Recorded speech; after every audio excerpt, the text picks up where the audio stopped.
You made a good shot.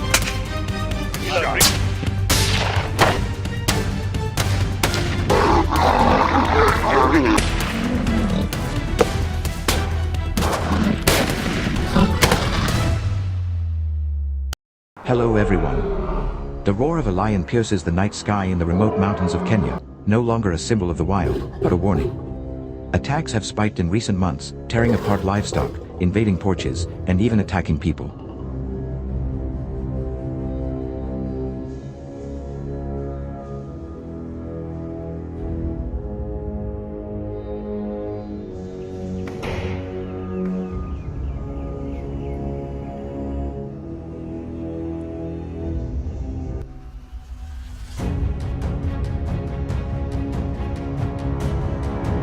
For small communities living on the fringes of the forest, survival now depends on urgent decisions. Is controlled hunting the only way to stop the threat, or can we find a balance between safety and conservation? Find out in this video.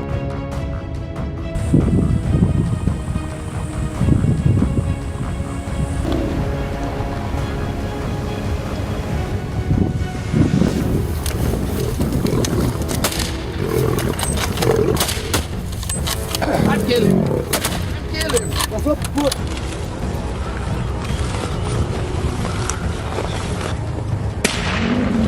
Chị không biết.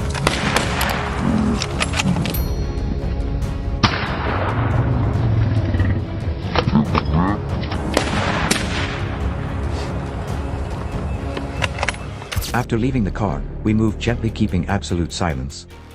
Round, bowl-sized footprints were clearly visible on the ground, still damp from the previous night's rain.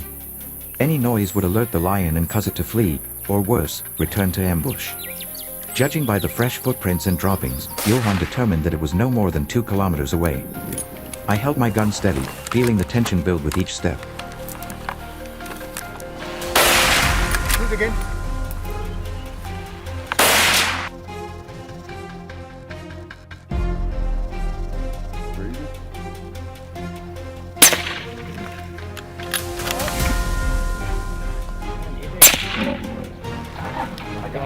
At that moment, Johan signaled to stop. On top of a mound of earth about 150 meters away from us, a golden mane emerged from the dry grass. Johan did not wait. He knelt down, adjusted his aim, and fired a shot that hit the beast in the left shoulder. The lion's roar echoed. As I passed a fallen log, the lion suddenly jumped up less than 20 meters in front of me. Without thinking, I raised my gun and fired a shot into its belly. It let out a long, farewell roar, then passed out.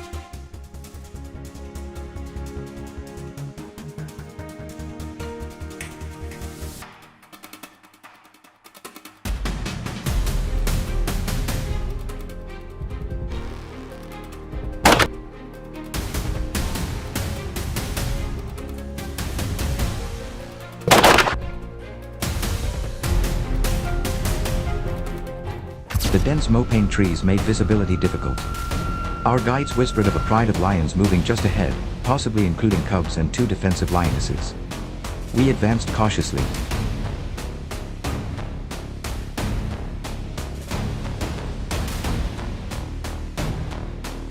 Suddenly, a male lion charged through the undergrowth without warning. I barely had time to raise my rifle before pulling the trigger. The first round hit low, slowing the lion. It staggered, but did not fall. A second shot to the chest ended its charge. Another shot here again. Reload. I got you. Okay. That's it.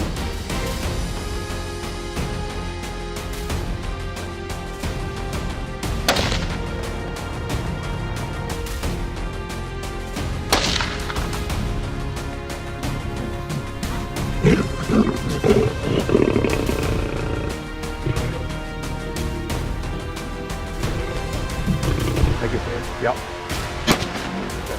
Reload. In the tip. Good shot, man.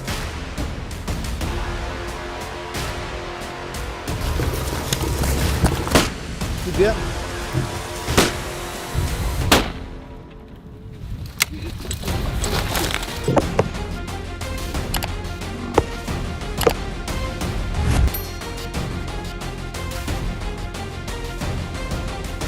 5 minutes. 10 minutes, time seemed to stop. Then suddenly, a small wild boar ran past it, causing the lion to jump up.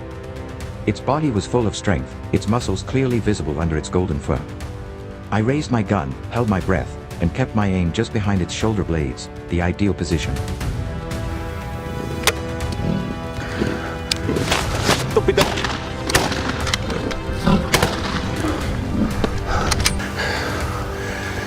Thank you. Sir. When it instinctively turned to observe its prey, I pulled the trigger. The loud bang echoed across the savannah. The lion leaped up, roared loudly, and then staggered towards the trees. The group immediately closed in with extreme caution. The next shots were provided by Johan, pinning the animal's flank as it began to lose its balance. After nearly 20 minutes of chasing, the lion collapsed, lying motionless under a thorny acacia tree, blood gradually spreading on the dry leaves.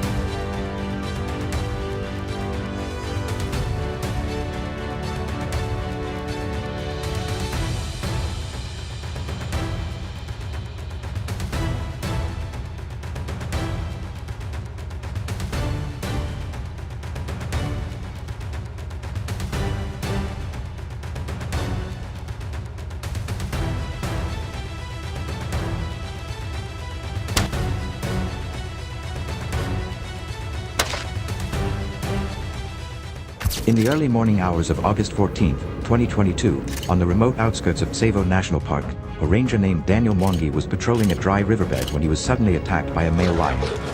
The animal, perhaps driven by hunger during the dry season, stalked Daniel for several minutes without being detected. As Daniel stepped over a fallen log, the lion burst out of a bush, knocking him to the ground with a thunderous roar. Does not like that car, does he?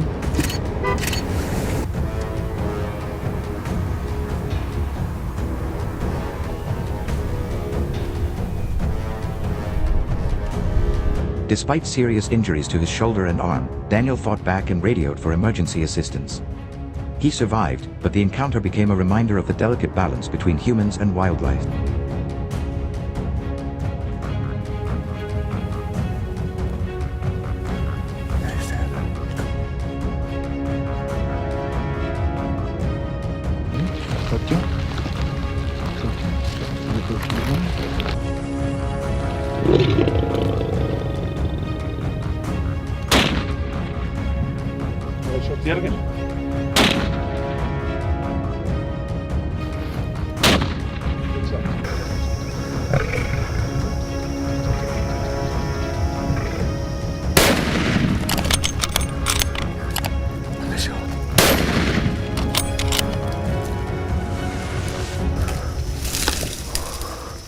The midday sun glinted off the Kalahari sands as we tracked a lone male lion.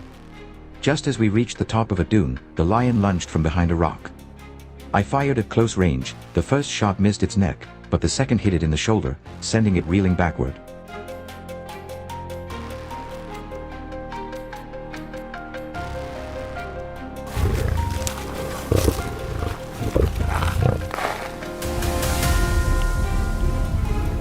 If you're ready, Stefan, you can take him.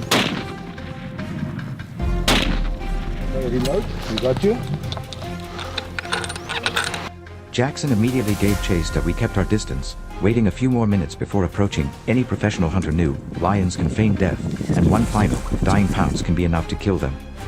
But not this time. It was gone, silent, majestic as the wild it was. Johan bowed his head, placing his hand on the beast's forehead in honor.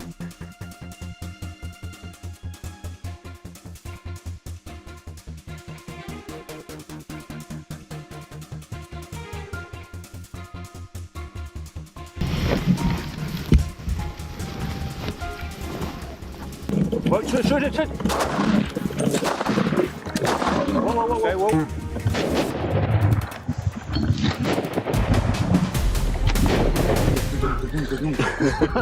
No, it doesn't get more excited than that, guys.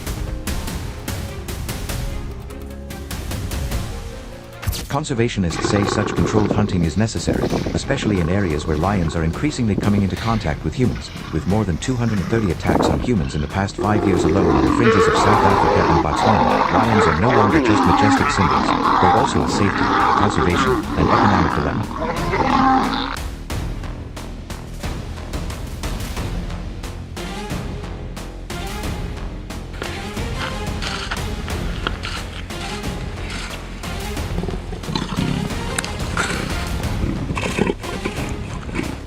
Illegal hunting also brings in significant revenue for conservation. Each permit can cost between $15,000 and $50,000, which is reinvested in the ecosystem. Near the outer boundary of the park, we chased a male lion that had been driven from its pride and terrorized by goats and cows.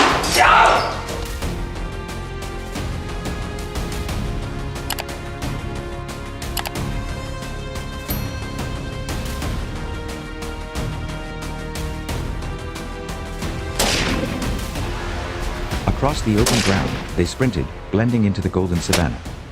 My first shot missed completely. A second hit a lion in the hindquarters, momentarily knocking it to the ground. As I closed in, it reared up again, baring its fangs. I didn't hesitate. A final bullet hit it between the eyes. Its kind escaped that day, but not for long. She made a good shot. Good shot, baby. Thunderclouds gathered overhead as we entered a clearing near Etosha. A pair of lions had been feeding on cattle for 3 nights, returning like clockwork. We had set up an ambush for dusk.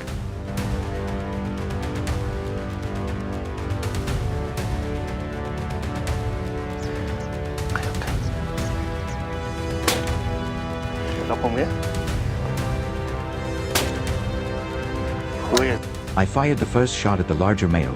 The impact broke his foreleg and sent him sprawling. The female darted to the left, into the undergrowth. David tracked her down and brought her down with a shot to the neck at 40 yards. Lightning flashed in the distance as we closed in on their motionless corpses.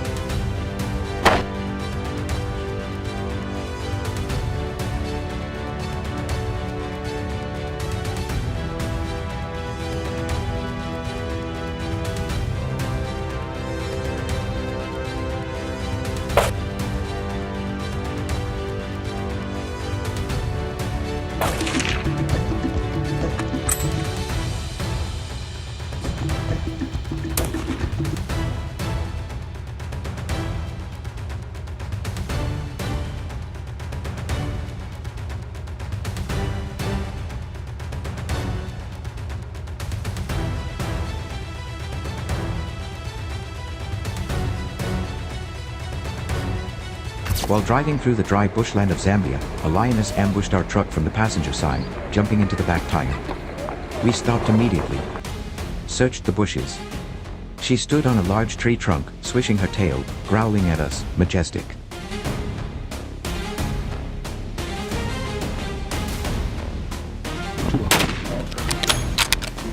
Right. Where? Okay. Okay. Relax. Put down the gun and took aim from 10 meters away. The first bullet hit her in the upper spine. She twisted violently. I fired 2 more shots before she fell, still growling a few times, then lay still. The attack was unexpected, and ultimately achieved a perfect success.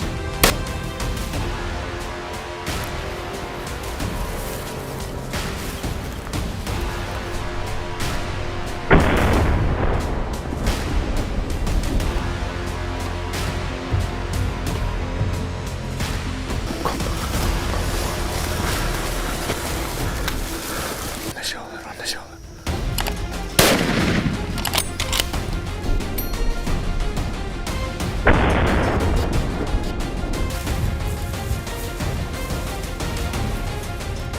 You guys tell me where's better? Get a human kill, a clean kill.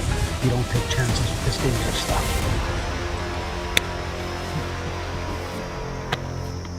We got back to the car. The sun was high, dyeing the wasteland gold. The car started and rolled toward camp, carrying the carcass of the lion that would be preserved for scientific study. There was no joy or gloating, just silence and reflection. We had done what we had to do, within the law and within ecological goals.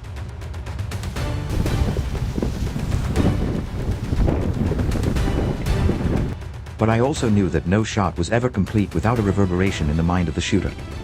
In just 2 weeks, we had neutralized 10 lions in 5 regions of southern Africa. Each hunt was different. Some ended in seconds, others were drawn out in blood and tension, but all were conducted within the law.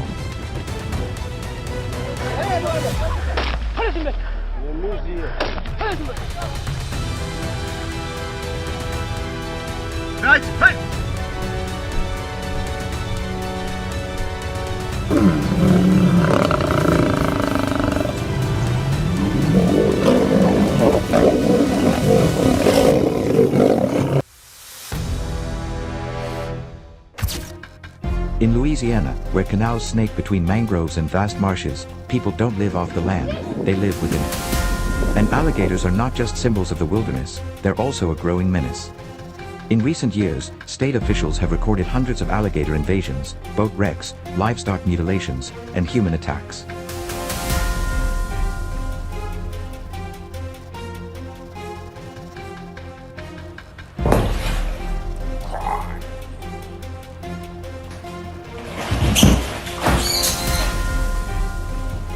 When I got a call from my old friend Bo, a third-generation hunter from Plaquemines Parish, I drove down to southern Louisiana. "We need to clear some dinghy-sized alligators," Bo said, his voice a mixture of frustration and urgency. It was the beginning of the most intense and memorable hunt of my life.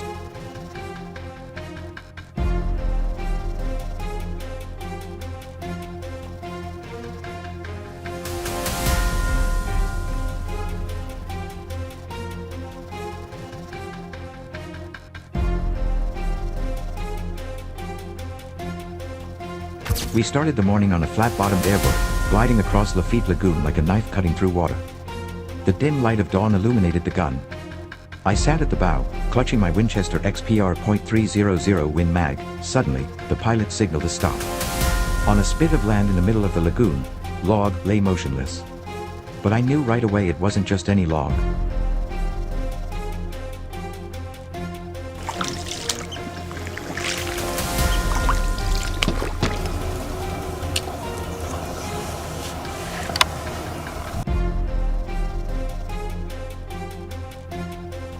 I raised the gun, adjusted the scope, and aimed just behind the animal's left eye. There was a sharp pop, and its head jerked and fell. We approached and were amazed. The male alligator was more than 13 feet long, weighing approximately 700 pounds.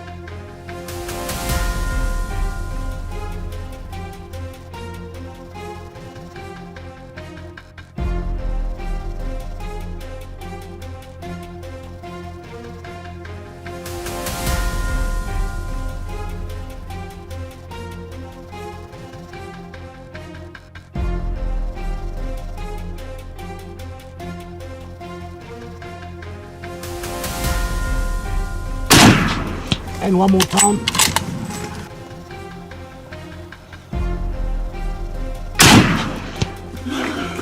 Oh, fuck.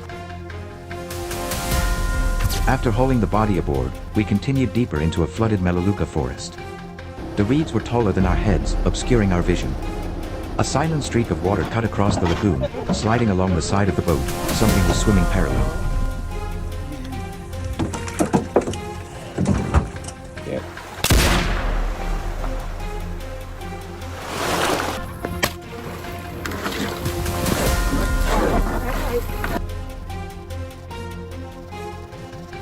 I focused my scope on the trail, trying to keep my gun steady despite the rocking of the boat. A flathead emerged from the water, its eyes glowing red with light. I fired. The bullet split the water, lodged in the skull. Blood spread in a red swirl. This time it was a female, nearly 11 feet long, with mud and chicken feathers still stuck to its jaws, a sign of a stealthy predator that had attacked the barn the night before.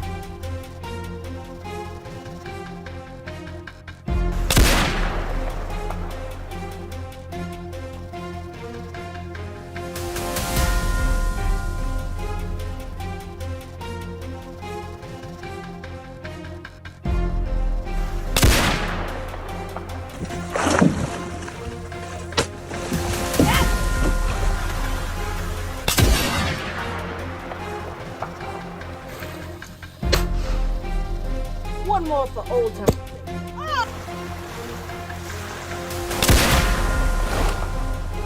In the afternoon, we left the boat and hiked through a swampy prairie near Houma. A local farmer reported a huge alligator had been near the barn for 3 nights in a row. The footprints were deep in the mud, as wide as pot lids, stretching along the wire fence. I followed, the Ruger American .308 at the ready at my shoulder.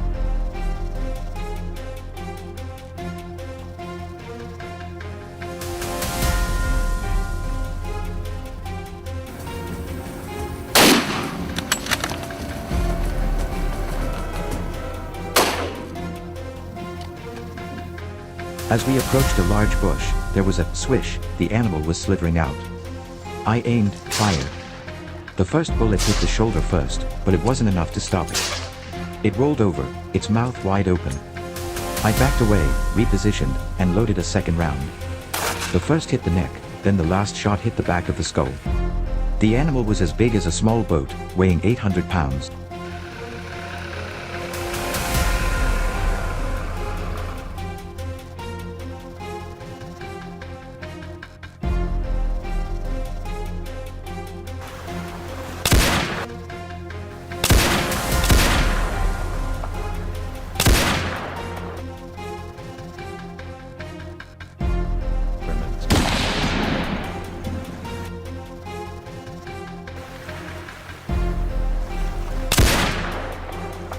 That night, we continued our hunt by boat at night, using flashlights to shine on the water. The sight was surreal, dozens of eyes reflecting the light, like red gems suspended in the darkness. But one pair of eyes was still, not blinking, not ducking, the sign of a pack leader. Jake, do you think you need to put something else in it? Mom! Go ahead.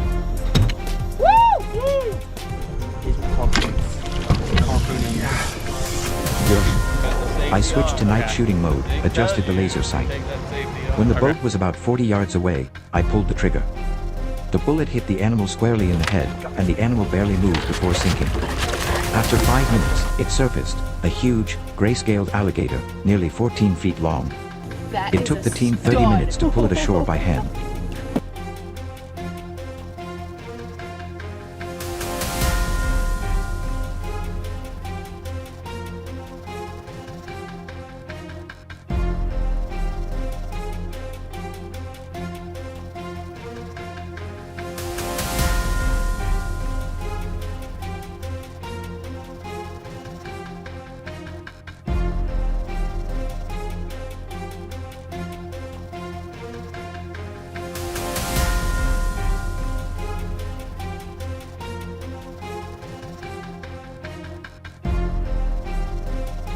The next morning, we returned to the area along Lake Pontchartrain where a large alligator had attacked a fishing boat. This time we ambushed from the shore, hiding under an old willow tree. The wind was stirring the water. A swoosh sounded from the reeds, something large was wading from the shore into the water.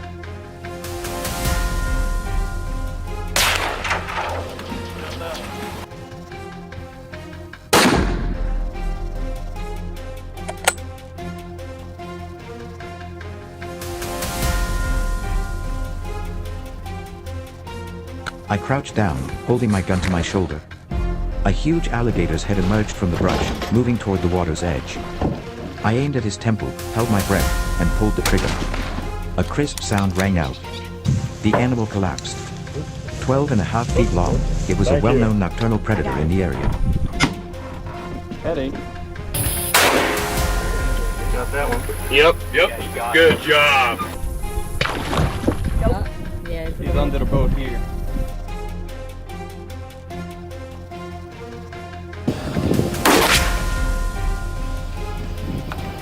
death roll.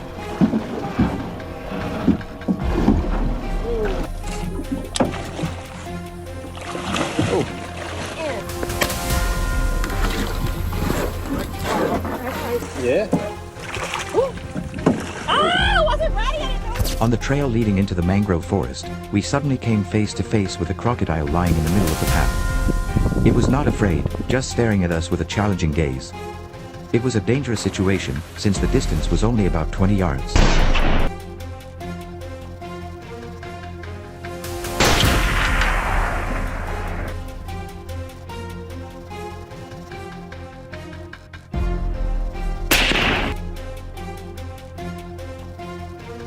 I signaled everyone to keep quiet, then slowly raised my gun.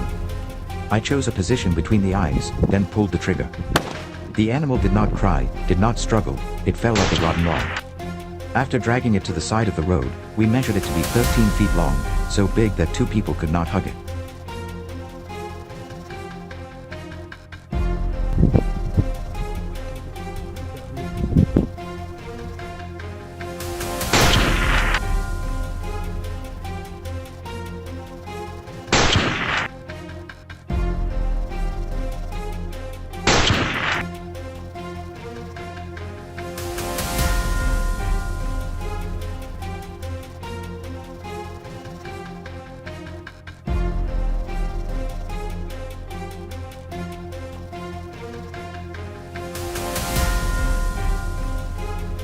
dekat.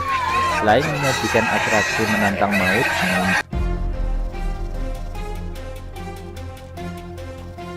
That afternoon, as the sun filtered through the reeds, we waited on a dike where a huge crocodile had taken refuge. The water was as still as glass, and no one spoke.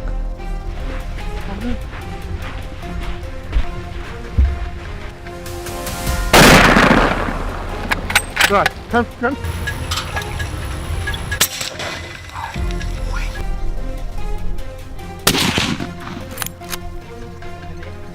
Suddenly, in the distance, a splash sounded.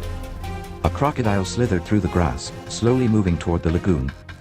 I raised my gun, watching it glide like a shadow. When it turned its head toward us, I squeezed the trigger. The bullet shattered the thick skull. The animal twitched, then went still. Another giant, 13 feet long, with scars on its back from turf wars. Yeah.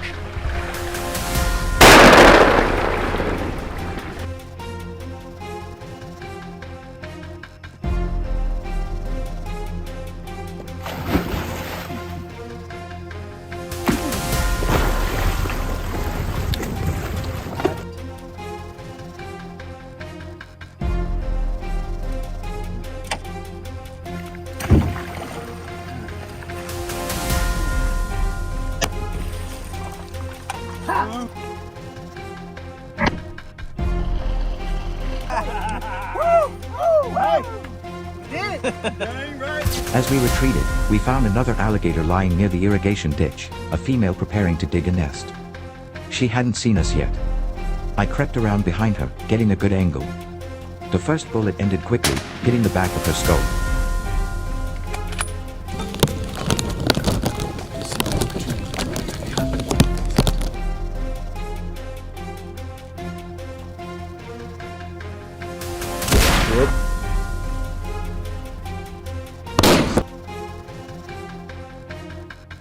It was a quiet end. Her carcass was more than 12 feet long, her belly bloated with eggs. We knew, if we didn't take her down, a dozen more aggressive individuals would hatch next year, continuing the menace to the community. Shot.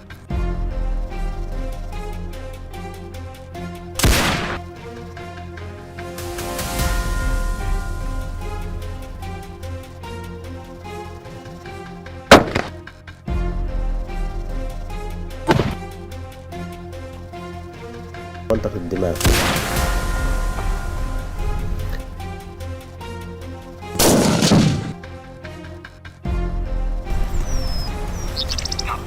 Oh, damn it, I had him. Pop him in the head.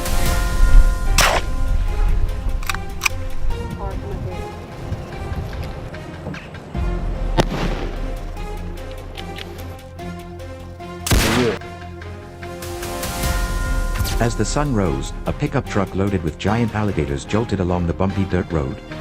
The long night was over, but the threat was not. Hunting alligators in Louisiana was not just a skill, but a responsibility, protecting the swamp from an apex predator that had become accustomed to the scent of humans.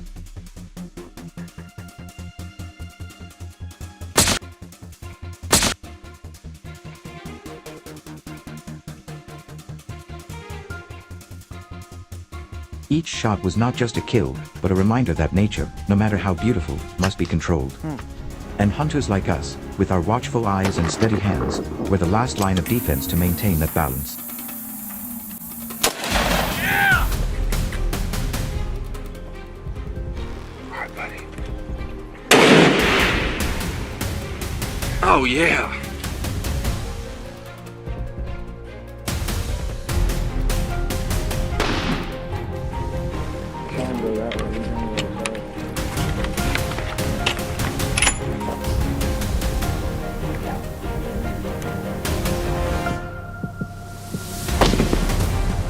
Okay.